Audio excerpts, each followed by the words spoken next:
Anyways. Yeah. Okay, so Jenna, how are you? I'm great. How are you? Great. How is your day today? It's been great. What has been special about this day for you today?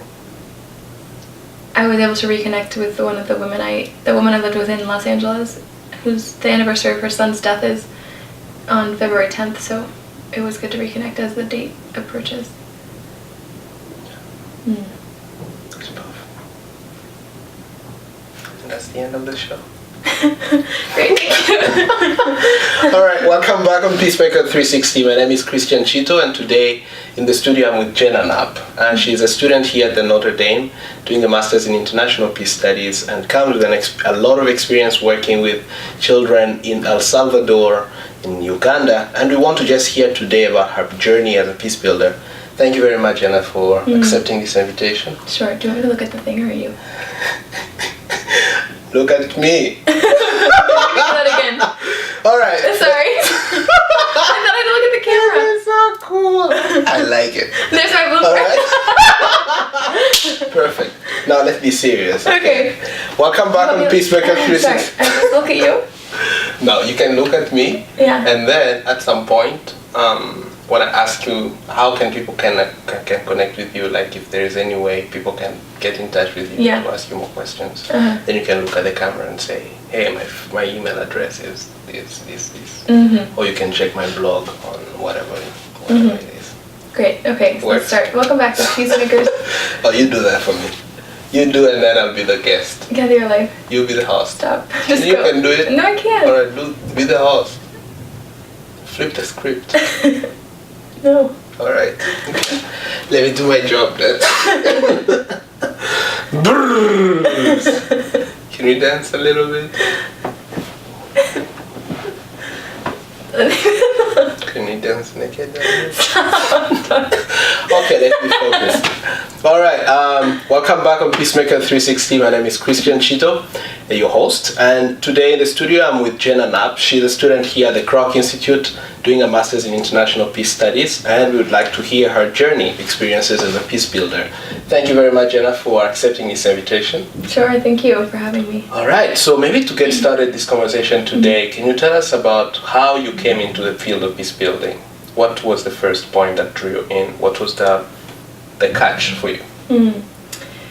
So I didn't know that peace building existed as a field, but I think I came into just the practice of forging relationships across different boundaries that had been set in place, whether it be by race or socioeconomic status. When I was quite young, I remember in junior high I spent a lot of time, although I'm from Indianapolis, and so I went to an all-white Catholic school and was not really surrounded ever by diversity, but through various service project things, and I started going to different places in the city and realizing a bit about the realities in other places, although I hadn't yet realized really the structural piece behind that. It was kind of my first step in noticing that there were different neighborhoods that were very different than mine and that had very different access to resources. And then when I was in high school, I spent a lot of time downtown at a certain homeless shelter called Salvation Army Homeless Shelter, and I was a coordinator for tutors at the center, and there's a home called Miracle Place in Indianapolis, so it's run by the Sisters of Providence, and it's just a home in a neighborhood where there's a high level of crime and a great deal of poverty, and so you can come and the kids in the neighborhood can come and just spend time there to have community and be safe, and so I spent a lot of time there really forging friendships with those families, although I remember there was a rule at the homeless shelter that volunteers were not allowed to keep in touch with families once they left. And I remember thinking that was absurd and that it was just setting up more barriers and walls as if people in and of themselves are not safe, and setting up an us and them dynamic that I thought was really concerning, although I couldn't quite put words to that at the time, but I did resist it and I didn't pay any heed to it, and as families left I would keep in touch with them and really spend time with them. Even now I'm still connected to many of those families, and it's been through those relationships that I've been able to step outside of my own comfort zone and step outside of like the very small space that I was raised in, and begin to realize the challenges that other people face, and also realize that those challenges are not just because people aren't struggling hard enough or people are lazy, rather because of structural racism that I'm very much a part of. And so I've learned through the years that it's my obligation to continue to be in relationship and continue to understand those dynamics and advocate alongside of people. So at the time, again, I didn't know that it was peace building necessarily, making those linkages and understanding the deeper issues and connecting with others outside of my small little social group. But I think that was the beginning of peace building for me. It's so insightful actually to hear you share, because one of the things that you've mentioned is it was something that came out of your nature to desire to connect with people, to desire to build these relationships. And this is not always easy, especially when you know the different race dynamics that happen here, especially in the US, where black and white is, you cannot reconcile the two. And I know you've taken, as you said it yourself, pushing yourself beyond the boundaries of your comfort zone to embracing the other, to going out there and to make those relationships. But tell me about the race dynamics in building relationships. How did you navigate that space? I think that as a young person, I had always been privileged, of course, as a white woman, as a white person in the U.S. and coming from a family that is well off. So I had never had to think about how race would affect people who are just trying to survive and to make it and to compete for jobs, for instance, and things that for me, I just hadn't had to think about so many things. And so I think it was in those relationships and in people accepting me into their lives that I began to learn about those barriers and how they're very real for people. And so I think for me it was just a learning process of something that was not on my radar, that I never had to think about being racially profiled, never had to think about even friends in high school of mine that would do drugs all the time and they would never get picked up by the cops, or if they would pay their bail out quickly and that was it. But the same exact issue was occurring downtown, and here there were families being broken up by incarceration left and right. And so it was a window, in relationship, it was a window for me to the things that I had not had to think about before that, and learning that through sharing and witnessing, bearing witness to the pain of others whose lives are being broken up because of those very real race dynamics. You have been working in El Salvador, and this is one of the things that I actually would like to get into more. But I'm just curious to know more. How did you start your career or your journey as a peace builder at an international level? What drew you outside of the US after experiencing the building relationships here? Why did you think of moving beyond the US? Yeah. So ever since I was in kindergarten, our school had a kind of a sister relationship with a certain community in El Salvador, and so I always had El Salvador on my radar since I was very tiny. And then in 8th grade, my religion teacher at my school, she had spent a year in El Salvador herself, and so before coming back to teach us, and she was just out of college, so she came back to teach us, and instead of teaching us about confirmation and what she was kind of supposed to teach us, she kind of scrapped that agenda and taught us about the history of the Salvadoran Civil War, taught us about the military junta, taught us about liberation theology, taught us about the role of the United States in the devastation and the massacres that occurred throughout the 1980s and 1970s, 80s, and 90s in El Salvador. And so even as an 8th grader, I remember just feeling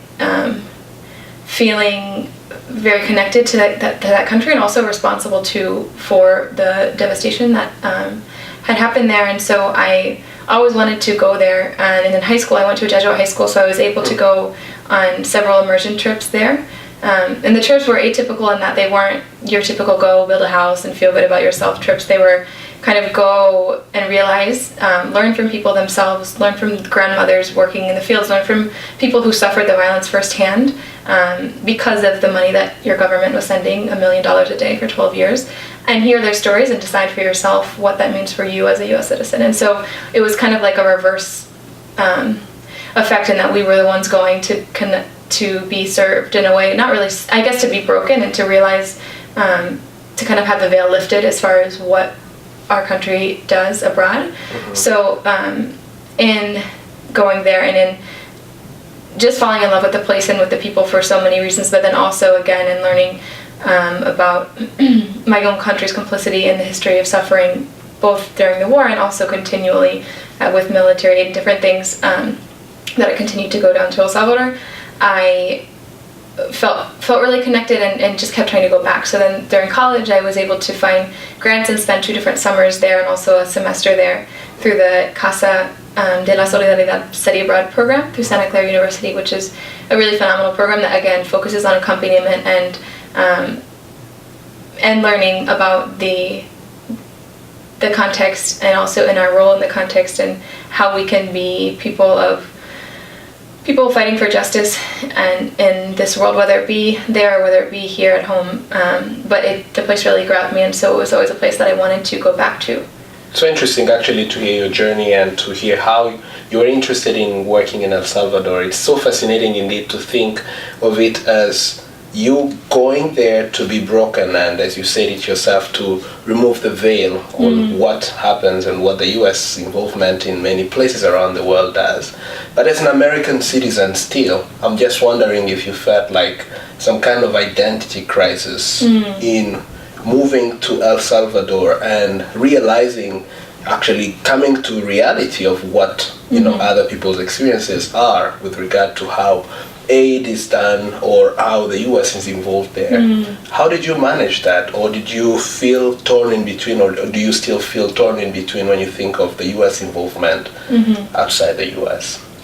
I think I was just very grateful to have had the experience to meet people who had lived through this experience and who could teach me firsthand what had happened, because I know that it's so rare. We're always fed a different story here in the U.S. through the media. We're never quite told the inconvenient truth, and so having been given the chance to go and see for myself and meet people who had suffered the war and to learn from them what had really been the case when we had been told, I wasn't alive at the time, but the narrative here was that they were communists and that if El Salvador turned communist, then the U.S. would turn communist, and so it was this whole big communist scare.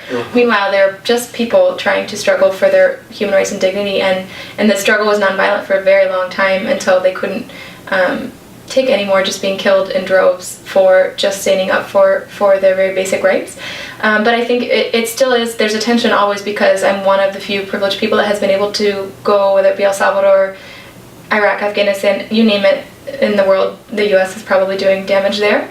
And there are not only are there few people, not necessarily a few people who go to those places, but people who go and really get to hear the whole story, because even you can go and you can be fed a very different version of what happened. For instance, my cousins and my uncle and aunt, they went to El Salvador shortly after I did, and I was so excited for them to experience the country as I had and to really learn its history and our complicity in the history. And I remember they came back from the trip, but they went on an Ambassador for Children trip.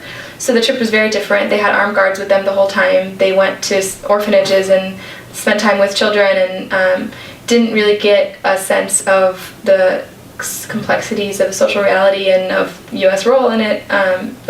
And I saw, so after they came back from that trip, I was in Target and I saw my uncle in the Target store, and I was wearing an FMLN shirt, which is the Frente Farabundo Martín, the Por la Liberación Nacional, it's the left-wing political party. And it's the party that was pegged to be the Communist Party during the war, although it was made up of 5 factions, the very smallest of which was communist, and by and large it was again humble people trying to struggle for their rights. And so my uncle saw me wearing this shirt and said, "Oh, that's the Communist Party, isn't it?" And my heart just sunk, because it's not as if he had stayed in the U.S. and he had heard the narrative on the TV. He'd even gone there, but he had gone there with a certain group that has a certain agenda and that doesn't really pull back the veil. And so not only is it just in encountering these places that you really have to go and ask the right questions and be with a group that isn't going to just put you in a bubble of security, your own security, and but really dig deep and understand what's happening. So there are countless moments like that where I wish that people would understand what's really going on, whether it be there, whether it be here in our own cities, and understand our role in perpetuating these systems of oppression. But I think I have to also choose my battles, and so I think I just kept quiet in Target at the time because it was just too much and too upsetting. I can imagine that happening to you, especially because after you've learned to be able to connect with people regardless of where they're coming from and regardless the context they're living in, and seeing still that even within your family, there are people who still see them as them, not as like we're experiencing, life, we're having a life experience together. But I'm just also curious, and this could be a very interesting conversation. It's so encouraging to hear you share. What do you think it takes then? Because for so many Americans, unfortunately, when they go abroad, they still keep the same mentality of how they see the world. We are here and they are there. What did it take for you to really mingle, to integrate, to break these stereotypes, to break these prejudices, actually to remove the veil and start seeing us and start analyzing what America is doing? What did it take for you? Because I think it's a really interesting level of consciousness. How did you get there? I think it's been an ongoing process, and it's certainly still a process that I'm in, just because we are raised with a certain level of structural racism, classism, from the comments we hear from everywhere, and we meaning myself and those that I know that were raised near me. And so just constantly recognizing my own biases, constantly recognizing that my perspective and my lifestyle and where I come from is just that it's my experience, and that it's no more or less valuable than the lived experience of another. And I think something that was really a powerful part of my own journey towards transformation was the study abroad program, the CASA program, because the whole model is built on accompaniment and on not going and doing for the other, but really going and living alongside people as they journey, and realizing the amazing strength and resilience that the Salvadoran people have, and just kind of standing in awe of that. And so not romanticizing poverty in any way either, but just trying to hold the tension of who we are as foreigners coming in, where we are, but also recognizing the other in front of us as kind of a companion, a partner in this journey, but also having, I think the influence too of liberation theology, which the premise is on taking a preferential option for the poor, and so choosing to cast your lot with people who are on the margins and people who are suffering, and to stay close. As Gustavo Gutierrez, who's one of my favorite humans, he always advises me, you just have to stay close. You have to stay close to the margins and let that experience inform your life, inform your decisions. And I think in that closeness, if you stay close for long enough, you have no choice but to just stand in awe of people and of their resilience despite all the situations that they're up against. And so it was in forming those relationships and in realizing how little I know too.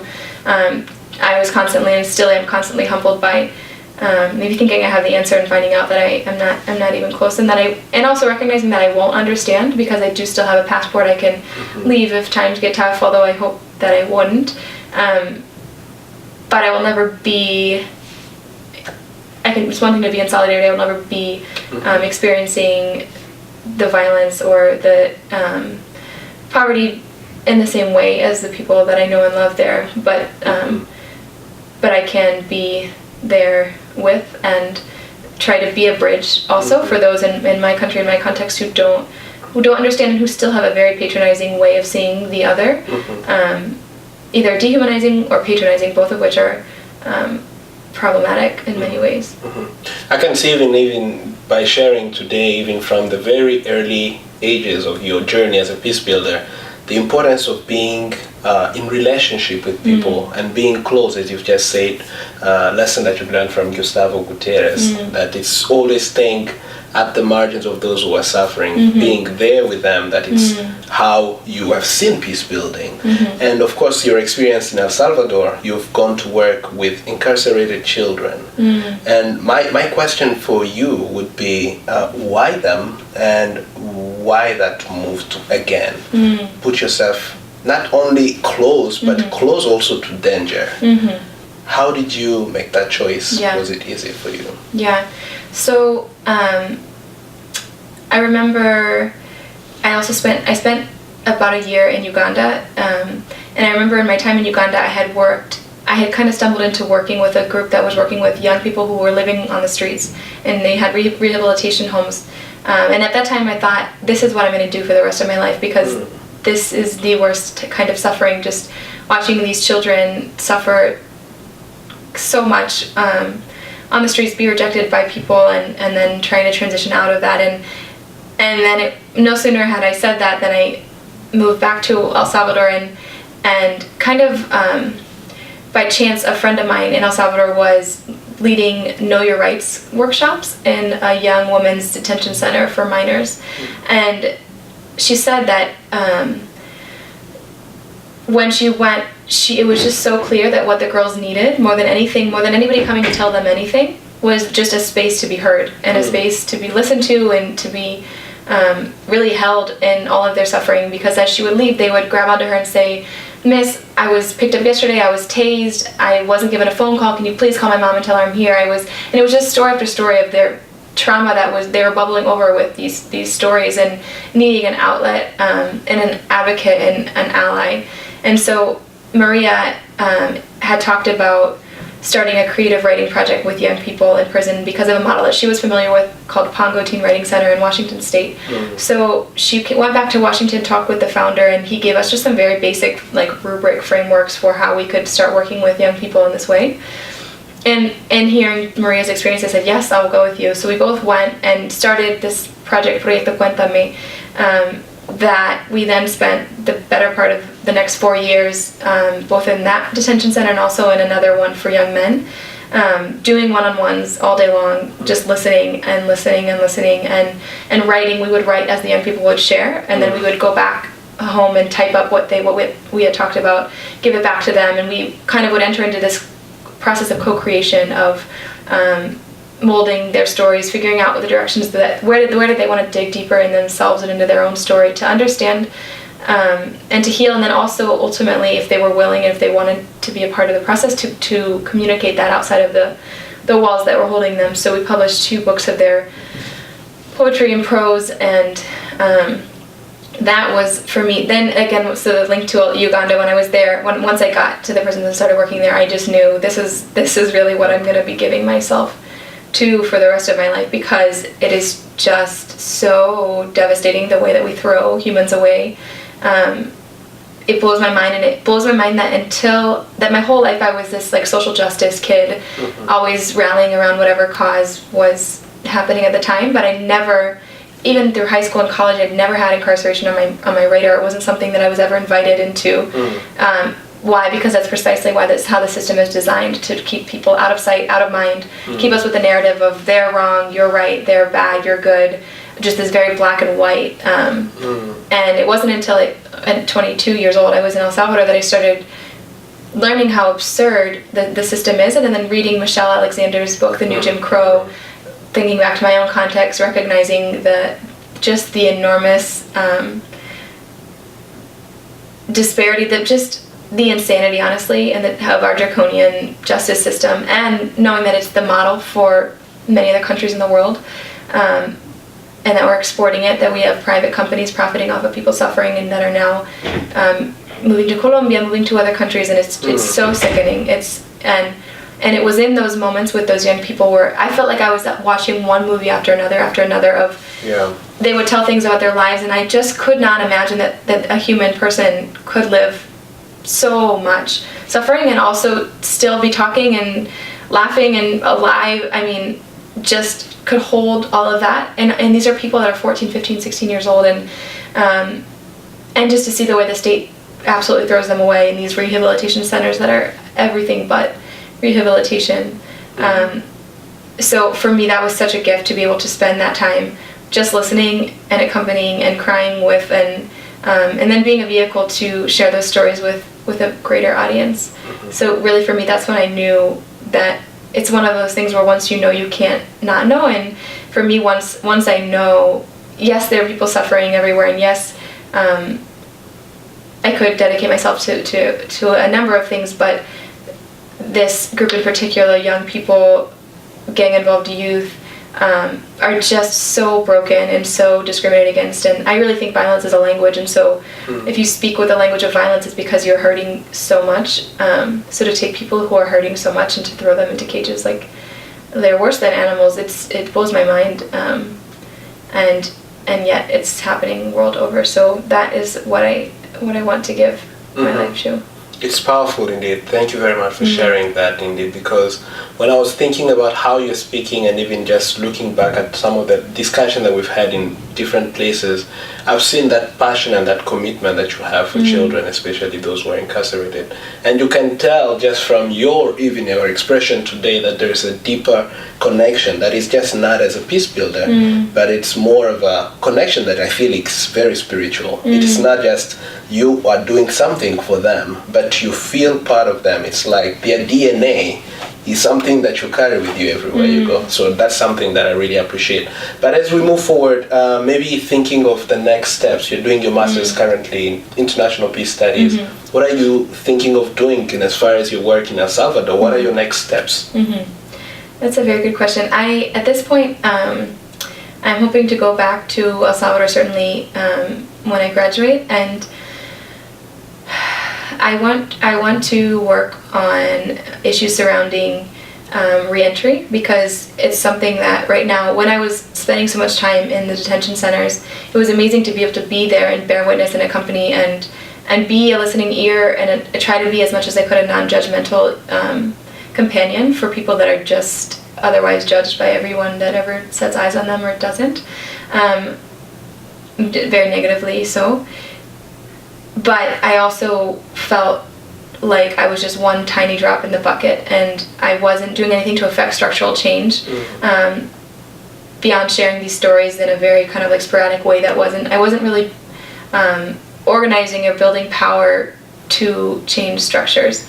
And I always longed to have something, be a part of some project, some process on the outside that I could say, when you get out, call me, come to this thing when you get out. I always envied Father Greg Boyle and his program, and that he can go to prisons and hand out his business card, and then they can call him, and he has this whole thing set up where they can come. And really, I know that the young people I was working with, many of them have gotten out and gotten killed. Many of them have gotten out and gotten thrown right into adult prison, and now are looking at 45, 50-year sentences. And so what I want to do when I go back, and I'm still in the process of writing this project, but I want to work on a program called something like Transformative Reentry, where I would work and with other people in a team. We would work with young people who are on their way out of detention, so maybe who have a year or two left of their sentence, and really do an intensive process with them on leadership development, trauma healing. There's so many things that incorporating arts, incorporating body work and healing, and then projecting where you're going and what is it that you need to get where you want to go next. Granted, it's very difficult because they're not living in a vacuum in any way, and so you can do all of these things to help them recognize their own abilities that they already have and be able to live into them and to flourish. But they're also, many of them, operating within a structure that obligates them to get out and continue in that lifestyle. So it's not an easy thing, but I also don't think that any of these lives should be thrown away, and that it's not worth investing just time and energy and love with them. So simultaneously, while that is going on, there would be a parallel process in one of the receiving communities. So one of the communities where many of the young people are going back to, that would be a process of kind of community organizing, doing the very slow work of base building and figuring out who are the leaders in the community, maybe creating dialogue circles in the community just to address the issues of what happens typically when young people come back from prison. How are our communities doing safety and security wise? What would we want? What would we imagine if we could create something new? What would that look like? How would we receive people? How would they enter back into the community? Because what I've seen time and again is the ones who come out, either they're the ones who are so pissed just from having been trampled, and so they come back and they're right back at it. They're the ones who are very active in the gang, or they go plunge right into drugs because nobody receives them kindly, or they kind of come back and raise hell. Some others, like I said, they come back and get killed right away, or they get disappeared by the military or the cops, which are last year alone, they disappeared 130 to 140 kids a month, just the police and the cops alone, or the military. So having those conversations and bringing people together, whether it be from churches, from schools, just thinking of all the different stakeholders and talking, and also working through a process of healing, because everybody is also very harmed by this situation of violence, whether it be state-sponsored or from the gangs, and looking at what could something look like, what could a model for reentry look like, where we are partners in kind of holding our young people accountable, but also and seeing what we can do to meet some of their needs that maybe were never met to begin with, which is why they maybe sought out the gang. And so it would be two things that are happening at once, and ideally, depending, it'll be an organic process, so I can't say now what it would look like exactly, because it would be led by these people and also young people who would volunteer to be in the program.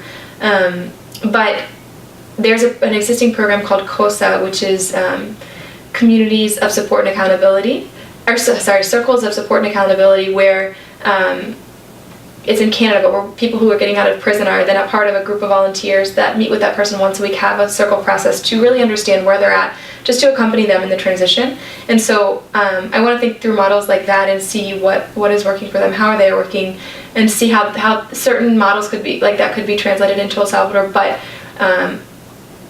could be unique to the Salvadoran context, because it is very, very different and unique. And so ideally that it would be something about working on this end with the young people who are on their way out, but also creating, cultivating a space that once they have dreams in place, where could they go back to, into a place that would be ready to receive them. Although typically there's so much fear surrounding even being seen with somebody who's in a gang, and rightfully so. The trick here would be figuring out to what extent to collaborate with the police, because to some extent they would have to be involved in order to kind of agree to not reincarcerate or kill the young people that are in this project, when the young people are like behaving well and are really trying to change. On the other hand, working with them can be very problematic, because in many ways they are the very worst gang operating in El Salvador, and there is a lot of corruption and just absolutely extrajudicial killings that are never investigated. And so it would be risky working too closely and being seen as being a part of that institution or giving information, when also trying to build trust with the young people who are involved in the gangs. And then the third piece that we'd have to work with is the leadership in the gangs, in allowing these young people to begin with to decide to get out and join a process in which they would kind of retire in a way from their gang activities, which is something that can be granted. It's not impossible, but right now with the level of violence in the country, because the state oppression is so strong, the repression is so strong, the gangs are in survival mode, so they're not letting so many people off as they used to, because they have to do more extorting, have to get their money, have to survive, and it makes sense, and that's also why the state repression makes absolutely no sense. It just incites the violence. But how do we create these spaces and containers for safety within the given structure? And then also the last piece is that ideally out of this process would come community organizing, would come people, families of incarcerated youth, people who have a vested interest and who are not scared to raise their voices, to fight to try to change some of these structural issues, and whether it be with ISNA, which is like the Child Protection Services of El Salvador, the institute, I forget what it's called, or whether it be with ISNA, or whether it be wherever we could find a point, cut an issue and find a pressure point to push for change, so that some of the system, some of the change or some of the injustices could be addressed. That would be the long-term goal, but again, it would start with those relationships and see what comes out of that space. That's very, very powerful. Thank you very much for sharing. One of the things that I actually like about your thinking of moving forward is that you're integrating a systems approach in trying to address some of the challenges that the children are facing. And I attended a conference last year that was led by John Paul Edrak, and he was also talking about how it's very important for peace builders to not just think of one single initiative initiative, that how we are, for example, engaging with the children in the prison, but to think of how can we create a corridor where all the actors you've talked about outside the prison, in the communities, what kind of discussions happen so that the children who are transitioning from prison are well received, but also how can we try to bring a very genuine activism from the community that responds to these structural issues. And I think integrating that system approach, which is you're not just focusing on the children, which you've been doing before this program, before doing your master's program, but now you're thinking of how to get to the second level. And for people who are interested maybe to continue this conversation with you, Jenna, thank you very much for sharing some of your work experience and what you're planning to do. How can they get in touch with you? Sure. They can get in touch through, I have a blog called alifebetweenthelines.blogspot.com. Also, they could get in touch with me via email. It's jenna.e.knapp, Knapp, @gmail.com. Powerful. But before we close today, just one question of curiosity. Yeah. What is one funny phrase that you've learned from the kids and that you still remember every time you think of them? In Uganda or in El Salvador? In El Salvador. In El Salvador. Oh, let's think. Something that comes directly when you think of the children you've worked with, but that is so funny.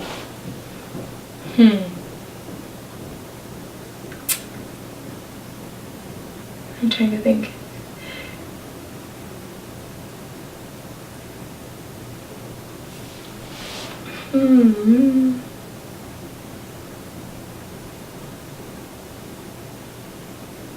I can think of a funny one. Do you have an unfunny one? An unfunny one? Let's think.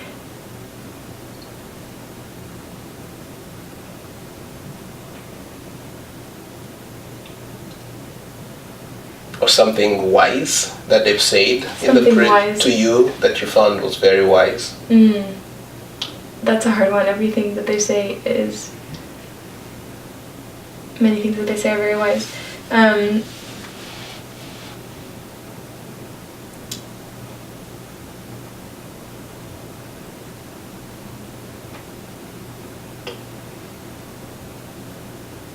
There's too much. I'm thinking back to all of their writing and all of their pieces. It's okay.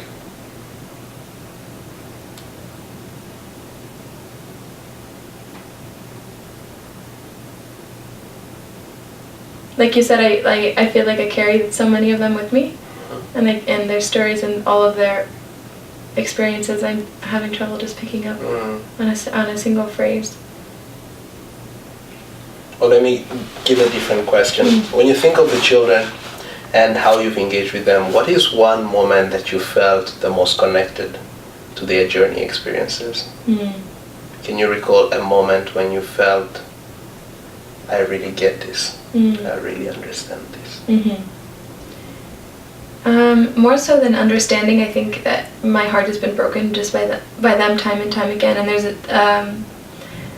a certain instance that I always remember with one of the young people, and he was about 17 years old, and in our conversation, the first time we met, he was telling me about growing up and about his experience when he was 6 years old, and he was with his uncle and his mother had asked him to go home with her, but he was playing soccer with his uncle, and he said, I'm going to stay with him tonight and I'll come back home tomorrow, so he didn't go with her. And that night she ended up killing herself, and he had such a tremendous sense of guilt as a tiny 6-year-old child for not going with her, and blamed himself for her death, and ended up writing this amazing piece about that and all of those feelings, and wishing that he could jump in the hole with her when she was buried, and just the constant nagging question of, if I had known, I would have never said no, I would have gone with you. And so when I typed up what we had talked about, and I brought it back to him and I gave it to him in our next meeting, and he sat and he read it, and he had made this hat that was the colors of like a Rasta hat. He had made it out of yarn. And so as he was reading it, I remember he just pulled his hat down over his eyes, and he had really long nails, and so he had his hat over his eyes and his nails, and he was reading, and I just saw tears streaming down his face as he was reading his own words. And I just felt so broken by his own pain, and also by the power of his words and of him putting his experience into words and rereading his own words, and how that was able to kind of open up something within him to express a pain that he carries all of the time. But I just felt so honored to be able to be there, and also with a great responsibility to know how to carry this pain and to follow up in ways that were going to allow him to continue to heal, or to begin to heal, and realizing just the weight of what these young people carry, and wishing that people could know them as, with all of their complex and unique histories and all of their pain, and also all their potential, and not just see them for 18th Street or MS or whatever gang they happen to belong to. They're humans, and we should humanize them even more. Thank you again, Jenna, for your time. I'm just amazed, to be honest. And I know that the people who are watching us, that they will also definitely connect with your story the way I did today, and that they can join in hands as you move forward into continuing to work with the children. God bless you. Thank you. Bye-bye. Bye. This was the longest interview.